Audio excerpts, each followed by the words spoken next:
नमस्कार दोस्तों, स्वागत है आप सभी का आपके अपने चैनल गुरुकुल शिक्षा यूपी में। दोस्तों ये आपकी जो वीडियो है हिस्ट्री के मोस्ट इंपॉर्टेंट क्वेश्चन से रिलेटेड है। इसमें आपकी वर्ल्ड हिस्ट्री से संबंधित जितने भी इंपॉर्टेंट प्रश्न हैं सारे रख दिए मैंने। आपके आने वाली परीक्षा में बहुत उपयोगी साबित होंगे, इसलिए वीडियो को लास्ट तक जरूर देखें। एक भी क्वेश्चन को आप स्किप ना करें, ये ओवर कॉन्फिडेंस में ना रहें कि हमें आता है, ऐसे ही क्वेश्चन गलत हो जाते हैं। वीडियो लास्ट तक जरूर देख के और चैनल को सब्सक्राइब कर दें और ज़्यादा से ज़्यादा शेयर जरूर कर दें, ठीक है ना। चलिए देखते हैं क्या है हमारे क्वेश्चन। पहला क्वेश्चन हमारा है, सौर पंचांग किस देश की देन है। तो सौर पंचांग किस देश की देन है? मिस्र की है, ठीक है ना। प्रश्न हमारा अगला है हमारा, मिस्र के राजा को क्या कहा जाता है या क्या कहा जाता था? तो मिस्र के जो राजा थे उनको फराओ कहा जाता था, है ना। अगला प्रश्न हमारा क्या कहता है, चीन की सभ्यता को किस नाम से जाना जाता है? तो चीन की जो सभ्यता है दोस्तों उसको पीली नदी घाटी की सभ्यता कहा जाता है। क्या कहा जाता है? पीली नदी घाटी की सभ्यता। अगला हमारा प्रश्न है, मिस्र के विशाल पिरामिड का निर्माण किसने करवाया था? आपने देखा होगा ना, गीजा में जो बहुत बड़े बड़े पिरामिड्स हैं उनका निर्माण किसने करवाया था? तो कहा जाता है सम्राट खुरफू ने गीजा में करवाया था, ठीक है ना। इंपॉर्टेंट क्वेश्चन है। और हाँ, अगर आप चैनल को पहली बार विजिट कर रहे हैं तो सब्सक्राइब जरूर कर लीजिए। अगला प्रश्न देखते हैं, पतंग उड़ाने की कला सर्वप्रथम किस देश ने विकसित की थी? पतंग उड़ाने के अपने यहाँ जो पतंगा उड़ाते हैं हम लोग, तो किसने विकसित की थी? तो चीन ने विकसित की थी। चीन के राष्ट्रपिता को क्या कहा जाता था, यानी चीन के राष्ट्रपिता किसे कहा जाता था? तो सन्यात सेन जो है वो चीन का राष्ट्रपिता कहा जाता था। जैसे हमारे राष्ट्रपिता कौन है? महात्मा गांधी जी कहे जाते हैं वैसे। अगला प्रश्न हमारा है, एशिया का मरीज किसे कहा जाता है? लोग मरीज भी आ गए हैं भारत में, तो सोचो एशिया का मरीज किसे कहा जाता है? तो एशिया का मरीज चीन को कहा जाता है। और यूरोप का मरीज की अगर हम बात करें तो तुर्की को कहा जाता है। यूरोप का मरीज तुर्की को कहा जाता है। आप अपने पेन कॉपी साथ में लेके बैठिए या स्क्रीनशॉट लेते चलिए, स्क्रीन और सारे जो क्वेश्चन हैं उसको नोट डाउन कर लीजिए, सारे इंपॉर्टेंट क्वेश्चन हैं, ठीक है ना। अगला हमारा प्रश्न कहता है, विश्व में सर्वाधिक यानी सर्वप्रथम सिक्का व कागजी मुद्रा का प्रचलन कहाँ हुआ? तो सबसे पहले कहाँ हुआ था? चीन में सिक्का, जो सिक्के चलते हैं और कागजी मुद्रा यानी नोट जो होते हैं जिनमें गांधी जी छपे होते हैं, उस तरीके के नोट सबसे पहले चीन में चलाए गए थे। अगला प्रश्न हमारा, रेशम उद्योग की सर्वप्रथम शुरुआत कहाँ हुई थी? तो रेशम उद्योग चीन में शुरुआत हुई थी। यूरोपीय पुनर्जागरण कहाँ से शुरू हुआ था? तो जो यूरोपीय पुनर्जागरण था उसको जो है इटली से शुरू हुआ था। दोस्तों अगर आपसे पूछा जाता है कि पुनर्जागरण का क्या मतलब होता है, तो पुनर्जागरण का मतलब होता है आंदोलन। किसी भी प्रकार का आंदोलन जो होता है वो पुनर्जागरण कहलाता है। अगला हमारा प्रश्न है, फॉसिज्म का उदय कहाँ हुआ था? तो फॉसिज्म का उदय जो है इटली में हुआ था। अगला प्रश्न देखते हैं, फ्रांसीसी क्रांति से पूर्व फ्रांस में कैसी व्यवस्था थी? तो सामंती व्यवस्था कही जाती है, सामंती व्यवस्था वहाँ पर थी। अगला प्रश्न हमारा, धर्म सुधार आंदोलन का जनक किसे कहा जाता है? तो धर्म सुधार जो आंदोलन है उसका जनक मार्टिन लूथर, यानी जर्मनी में जो रहता था मार्टिन लूथर जो किंग, उसको कहा जाता था, जो कि जर्मनी का निवासी था। अगला प्रश्न हमारा, अमेरिका के मूल निवासियों को क्या कहा जाता था? तो अमेरिका के मूल निवासी थे उनको रेड इंडियन कहा जाता था, है ना। रेड अमेरिकन मत बता देना, रेड इंडियन कहा जाता था।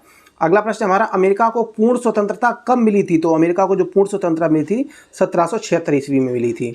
अगला प्रश्न हमारा, अमेरिका में दास प्रथा पर प्रतिबंध कब लगाया गया? तो 1808 में अमेरिका में जो दास प्रथा थी उस पर प्रतिबंध लगाया गया था। अगर हम बात ये कर लें कि सबसे पहले ये प्रतिबंध लगाया किसने था, तो अब्राहम लिंकन ने, ठीक है ना। अगला प्रश्न हमारा, सबसे पहले धर्मनिरपेक्ष राज्य की स्थापना कहाँ हुई थी? तो धर्मनिरपेक्ष जो राज्य है अमेरिका में स्थापना हुई थी। अगला प्रश्न है, फ्रांसीसी साम्यवाद का जनक किसे कहा जाता है? तो सेंट साइमन को जो फ्रांसीसी साम्यवाद का जनक कहा जाता है। इंपॉर्टेंट प्रश्न आ रहा है अगला वाला। देखिए दोस्तों, इनमें मैं एक भी प्रश्न आपको ऐसे नहीं बताऊंगा कि ये इंपॉर्टेंट है ये नहीं है, क्योंकि ये सारे ही प्रश्न इंपॉर्टेंट हैं, ठीक है ना। तो सारे के हिसाब से आप उस हिसाब से तैयारी करिए।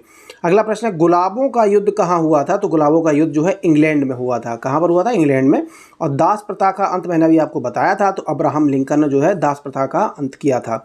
नेपोलियन फ्रांस का सम्राट कब बना था? नेपोलियन फ्रांस का सम्राट कब बना था? तो 1804 में जो है नेपोलियन फ्रांस का सम्राट बन गया था। अगला प्रश्न हम देखते हैं, आधुनिक फ्रांस का निर्माता किसे कहा जाता है? दोस्तों तो आधुनिक फ्रांस का निर्माता नेपोलियन बोनापार्ट को कहा जाता है। वाटरलू का युद्ध किसके बीच में हुआ था? तो नेपोलियन और मित्र राष्ट्रों के बीच में 1815 में। देखिए आपको इसकी जो ईयर है यानी सन है वो भी आपको याद कर लेनी है, और किनके किनके बीच में हुआ था ये भी आपको याद करना है, ठीक है ना। तो नेपोलियन और मित्र राष्ट्रों के बीच में 1815 में हुआ था। नेपोलियन को बंदी बनाकर कहाँ भेजा गया था? तो इंपॉर्टेंट क्वेश्चन है। नेपोलियन को बंदी बनाकर हेलेना द्वीप पर भेजा गया था। कौन से द्वीप पर? हेलेना द्वीप पर भेजा गया था। अगला प्रश्न है हमारा, नेपोलियन के पतन का क्या कारण था? तो नेपोलियन का जो पतन था उसका नीचे मेन कारण था उसने जो रूस पर आक्रमण किया था ना। रूस के शासक को क्या कहा जाता था? रूस के शासक को कहा जाता था जार। जैसे जो सम्राट होता है ना उसको जार कहा जाता था। अगला प्रश्न है, रूस में नई आर्थिक नीति किसने लागू की थी? तो लेनिन ने 1921 में रूस में जो है आर्थिक नीति लागू की थी। अगला प्रश्न है, बोल्शेविक क्रांति के नेता कौन थे? तो लेनिन जो है वो बोल्शेविक क्रांति के नेता थे। दोस्तों अगर आपको वीडियो अच्छी लग रही हो तो लाइक तो जरूर कर दिया करिए, और ये वीडियो ज़्यादा से ज़्यादा अपने ग्रुप्स वगैरह में, या जो भी बच्चे स्टडी करते हैं, किसी भी तैयारी कर रहे हैं, उनको भी शेयर कर दें। बहुत इंपॉर्टेंट, हम ही मेहनत करते हैं, आप हमारा सपोर्ट करते रहिए, यही आपसे रिक्वेस्ट है। अगला प्रश्न हमारा, देखिए मैं हमेशा फ्री ऑफ कॉस्ट जो है सुविधा देने की कोशिश करता हूँ, कोई भी पैसा नहीं लगता। मेरी कोचिंग में भी बच्चे बहुत कम दामों में पढ़ के जाते हैं, जिनके पास नहीं होते मैं उनसे भी नहीं लेता हूँ, बस आपसे सपोर्ट करता हूँ। सपोर्ट चाहता हूँ कि आप चैनल को सब्सक्राइब करके वीडियो को शेयर जरूर कर दें। चलिए देखते हैं अगला क्या है, रूस का अंतिम जार कौन था? तो रूस का अंतिम जार, यहाँ पे दोस्तों का नहीं लिखा है, आप समझ जाना। तो रूस का अंतिम जार यानी रूस का अंतिम सम्राट कौन था? तो निकोलस द्वितीय जो है रूस का अंतिम सम्राट था। अगला प्रश्न हमारा, आधुनिक रूस का निर्माता किसे कहा जाता है? स्टालिन को जो है आधुनिक रूस का निर्माता कहा जाता है, ठीक है ना। अगला प्रश्न देखते हैं हमारा कौन सा है। हाँ चलिए, सर्वप्रथम औद्योगिक क्रांति कहाँ हुई थी? तो इंग्लैंड में जो है सबसे पहली औद्योगिक क्रांति हुई थी। अगला प्रश्न हमारा बहुत अच्छा क्वेश्चन है, मैग्ना कार्टा क्या है? तो मैग्ना कार्टा क्या होता है? सर्वसाधारण जो होते हैं उनके अधिकारों का जो घोषणा पत्र होता है उसको मैग्ना कार्टा कहा जाता है। अगला प्रश्न हमारा, नाजीवाद का उदय कहाँ हुआ था? तो नाजीवाद का जो उदय है वो जर्मनी में हुआ था। और किसने किया था? ये भी इंपॉर्टेंट क्वेश्चन है। तो नाजीवाद का जनक जो कहा जाता है वो हिटलर को कहा जाता है, यानी इन्होंने ही नाजीवाद को जो है जनक इनको कहा जाता है। अगली प्रश्न है हमारा, हिटलर की आत्मकथा का क्या नाम है? तो मीन कैम्प, बहुत इंपॉर्टेंट क्वेश्चन है। हिटलर की आत्मकथा का नाम है मीन कैम्प। अगला प्रश्न हमारा है, कार्ल मार्क्स कहाँ का निवासी था? तो कार्ल मार्क्स जो है वो जर्मनी का निवासी था। दुनिया के मजदूर एक हों, ये एक नारा दिया था। दुनिया के मजदूर एक हों, किसने दिया था? तो कार्ल मार्क्स ने ही ये नारा दिया था। कार्ल मार्क्स से रिलेटेड एक क्वेश्चन अभी और आपका बनता है, वो भी बहुत अच्छा क्वेश्चन है। वैज्ञानिक समाजवाद का जनक यानी संस्थापक किसको कहा जाता है? तो कार्ल मार्क्स को वैज्ञानिक समाजवाद का जनक कहा जाता है। कभी कभी प्रश्न इस तरीके से भी पूछ लेता है, कार्ल मार्क्स को जनक, कार्ल मार्क्स जो है किसके संस्थापक हैं? तो वैज्ञानिक समाजवाद, या और भी ऑप्शन ऐसे आपको मिल जाएंगे जिनमें आपका माइंड डाइवर्ट हो जाएगा, तो आपको याद रखना है वैज्ञानिक समाजवाद, है ना। अगला प्रश्न है, मेसोपोटामिया की सभ्यता कहाँ विकसित हुई थी? तो मेसोपोटामिया की सभ्यता इराक में विकसित हुई थी। बहुत इंपॉर्टेंट क्वेश्चन है, देखते चलिए साथ में, और इसी स्क्रीनशॉट ले लीजिए। अगर आपको कोई भी सुझाव देने हैं या क्वेश्चन कैसे लगे हमें कमेंट बॉक्स में दोस्तों जरूर बताया करिए, आपके सुझाव हमारे लिए बहुत इंपॉर्टेंट है। अगला प्रश्न हमारा, मेसोपोटामिया के देव मंदिर को क्या कहते हैं? तो देव मंदिर को कहते हैं जिगुरत। कहीं कहीं ऐसा ना जिगुरत लिखा है, कहीं जिगुरत लिखा है, तो आप समझ जाइए, को शब्द लिखने में थोड़ा हेरफेर हो जाता है कभी कभी बुक्स में।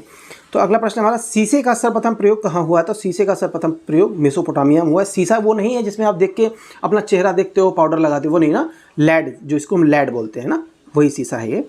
चलिए अगला हमारा प्रश्न क्या कहता है, हजरत मोहम्मद के बचपन का क्या नाम था? इंपॉर्टेंट क्वेश्चन है। हजरत मोहम्मद के बचपन का नाम था अमीन। क्या था? अमीन उनका नाम था। पैगंबर साहब को कहाँ दफनाया गया था? ये भी इंपॉर्टेंट क्वेश्चन है, मदीना में दफनाया गया था, है ना। अगला प्रश्न देखते हैं, हजरत मोहम्मद के मक्का से मदीना की यात्रा को किस नाम से जाना जाता है? तो कहीं पे हिजरी संवत होता है, तो कहीं पे मुस्लिम संवत लिखा होता है, तो आपको दोनों ही याद कर लेने हैं, कोई भी आपका ऑप्शन मिल जाता है उसी के साथ जाएंगे, ठीक है ना। अगला प्रश्न है, पैगंबर के उत्तराधिकारी को क्या कहा जाता है? तो पैगंबर के जो उत्तराधिकारी है उसको खलीफा कहा जाता था। बहुत से लोग अपने आप को खलीफा भी कहते हैं ना, तो लेकिन जानते नहीं खलीफा होता क्या है। तो पैगंबर के जो उत्तराधिकारी हैं उनको खलीफा कहा जाता था।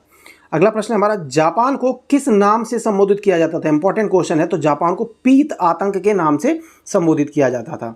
अगला प्रश्न है, पैगंबर की शिक्षाओं का संग्रह किस ग्रंथ में मिलता है? ज़्यादातर लोग जानते होंगे कुरान ग्रंथ में।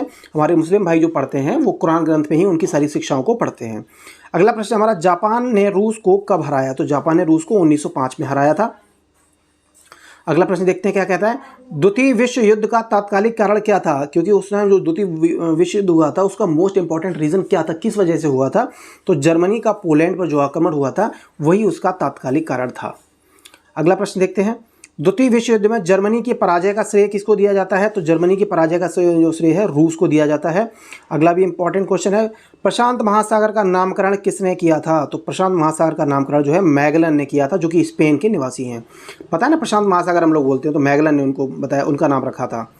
अगला प्रश्न है, खुले द्वार की नीति का प्रतिपादक कौन था? तो खुले द्वार की जो नीति है वो जॉन हे है। यहाँ पर से लिखा है दोस्तों, थोड़ा गलत है, जॉन हे, ठीक है ना।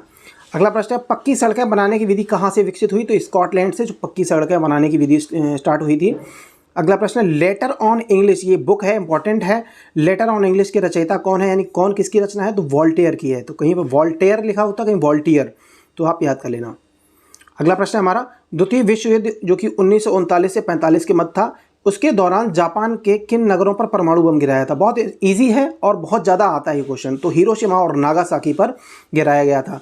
आपको अगले जो वीडियो में हम बताएंगे वो बम जो गिराए गए थे उसका नाम क्या था, ठीक है ना। तो चैनल को सब्सक्राइब जरूर कर लें। अगला प्रश्न, समुद्री मार्ग से संपूर्ण विश्व का चक्कर लगाने वाला व्यक्ति कौन था, जिसने जो समुद्री मार्ग से पूरे विश्व का चक्कर लगाया था वो था मैगलन। कौन था, मैगलन था। अगला प्रश्न है 100 चूहों की अपेक्षा एक सिंह का शासन, ये एक नारा दिया था, यानी किसी ने ये बात कही थी, तो ये किसने कही थी, तो वॉल्टेयर ने ये बात कही थी। 100 चूहों की अपेक्षा एक सिंह का शासन, यानी एक शेर का शासन अच्छा है, यानी हमारा राजा ऐसा होना चाहिए जो एक शेर की तरह काम करे, चूहों की तरह नहीं काम करे, ठीक है ना, वॉल्टेयर ने कहा था। अगला प्रश्न हमारा बहुत इंपॉर्टेंट है, मोनालिसा जो कि आपने देखी होगी, एक हंसते हुए एक चेहरा है अजीब सा जो पता ही नहीं चलता हंसता है या सीरियस है, तो वो मोनालिसा किस चित्रकार की कृति है, तो लियोनार्डो दा विंची। कहा जाता है कि ये जो मोनालिसा की प्रिंटिंग है इस पर काफ़ी ज़्यादा जो है सीक्रेट छुपे हुए हैं, तो अभी तक वो उसकी शोध चल रहे हैं, बहुत ज़्यादा सीक्रेट छुपे हुए हैं, ठीक है ना। अगला प्रश्न देखते हैं, तुर्की में ग्रिगोरियन कैलेंडर का प्रचलन कब प्रारंभ हुआ था, तो 26 दिसंबर 1925 को तुर्की में स्टार्ट हुआ था ग्रिगोरियन कैलेंडर का प्रचलन। अगला प्रश्न है, ईसाई धर्म के प्रवर्तक कौन थे, तो ईसा मसीह थे। इजी है, अच्छा प्रश्न है। अगला प्रश्न एक और देखते हैं, ईसा मसीह के ऊपर है, ईसाई धर्म का सर्वाधिक पवित्र में प्रतीक क्या है, तो क्रॉस होता है। आपने देखा होगा ज़्यादातर लोग जो इस तरीके का क्रॉस पहनते हैं गले में, तो इस तरीके का वही क्रॉस हो, इनका सर्वाधिक पवित्र ग्रंथ होता है। कहा जाता है वो इनको पहनते हैं तो भूत प्रेत इनके पास नहीं आते हैं, नेगेटिव एनर्जीज नहीं आती हैं। अगला प्रश्न हमारा, डिवाइन कमेटी किसकी रचना है, तो डिवाइन कमेटी दांते की रचना है। इंपॉर्टेंट है दोस्तों, बहुत इंपॉर्टेंट है। अगला प्रश्न है, द लास्ट जजमेंट और द फॉल ऑफ मैन किसकी रचना है, तो माइकल एंजेलो की। कौन है, तो अच्छा माइकल एंजेलो की अगर पूछा जाए ये हैं कौन, तो अभी ये भी बताते हैं आपको, ठीक है ना। पहले अगली रचना देख लेते हैं, मदर किसकी रचना है, तो मदर जो है मैक्सिम गोर्की की रचना है। और माइकल एंजेलो की अगर हम बात करें ये कौन है, तो ये मूर्तिकार और चित्रकार है, ठीक है ना। अगला प्रश्न हमारा बहुत अच्छा है, देखते हैं, कानून की आत्मा की रचना किसने की थी, यानी ये बुक है, ठीक है ना। कानून की आत्मा की रचना किसने की थी, मॉन्टेस्क्यू ने की थी, है ना। मॉन्टेस्क्यू ने कानून की आत्मा की रचना की थी। अगला प्रश्न है, अच्छे प्रश्न है काफ़ी, चलिए, हड़प्पा सभ्यता के निवासी कैसे थे, तो हड़प्पा सभ्यता के निवासी तो शहरी थे, ठीक है ना। कैसे थे, शहरी निवासी थे। अगला प्रश्न, सिंधु सभ्यता के घर किससे बनाए जाते थे, तो सिंधु सभ्यता के जो घर हैं वो ईंटों से बनाए जाते थे। गारा वगैरह मुझे ईंटें उस जमाने में लगती थी, उस तरीके से बनाए जाते थे, झोपड़ियाँ वगैरह नहीं थी। मोहनजोदड़ो का स्थानीय नाम क्या है, तो मोहनजोदड़ो का स्थानीय नाम मृतकों का टीला। मोहनजोदड़ो को पूछा जाता है क्या कहा जाता है, तो मृतकों का टीला भी कहा जाता है। दोस्तों उम्मीद करते हैं आपको वीडियो अच्छी लगी होगी, क्वेश्चन भी अच्छे लगे होंगे और आपने चैनल को भी सब्सक्राइब कर लिया होगा। बस आपसे एक रिक्वेस्ट है कि वीडियो को शेयर जरूर कर दें और ज़्यादा से ज़्यादा इसको लाइक कर दें। Thank you.